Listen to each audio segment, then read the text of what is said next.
உலக சுகாதார தினத்தை ஒட்டி குடியரசு துணைத் தலைவர் சி.பி. ராதாகிருஷ்ணன், பிரதமர் நரேந்திர மோடி உள்ளிட்ட தலைவர்கள் வாழ்த்து தெரிவித்துள்ளனர். இதுகுறித்து சி.பி. ராதாகிருஷ்ணன் வெளியிட்டுள்ள சமூக ஊடக பதிவில், நாட்டின் ஒவ்வொரு குடிமக்களுக்கும் தரமான மருத்துவ சேவைகள் சமமாக கிடைப்பதை உறுதி செய்வதன் மூலம் ஒரு ஆரோக்கியமான தேசத்தை கட்டமைப்பதற்கான உறுதிப்பாட்டை அனைவரும் வலியுறுத்த வேண்டும் என்று அழைப்பு விடுத்துள்ளார்.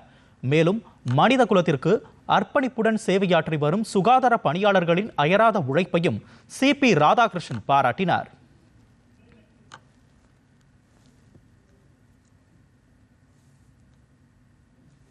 பிரதமர் நரேந்திர மோடி வெளியிட்டுள்ள சமூக ஊடக பதிவில், பிறருக்கு சேவை செய்வதில் அயராது தங்களை அர்ப்பணித்து ஆரோக்கியத்திற்காக உழைக்கும் அனைவருக்கும் நன்றி தெரிவித்துள்ளார்.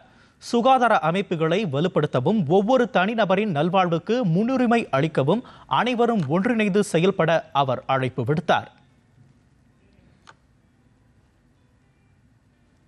மத்திய சுகாதார அமைச்சர் ஜே.பி. நட்டா வெளியிட்டுள்ள சமூக ஊடக பதிவில், மத்திய அரசின் சுகாதாரம் சார்ந்த முன்னெடுப்புகள் காரணமாக ஒவ்வொரு குடிமகனுக்கும் குறைந்த விலையில் தரமான மருத்துவ சிகிச்சை கிடைக்க வழிவகுத்துள்ளதாக கூறியுள்ளார்.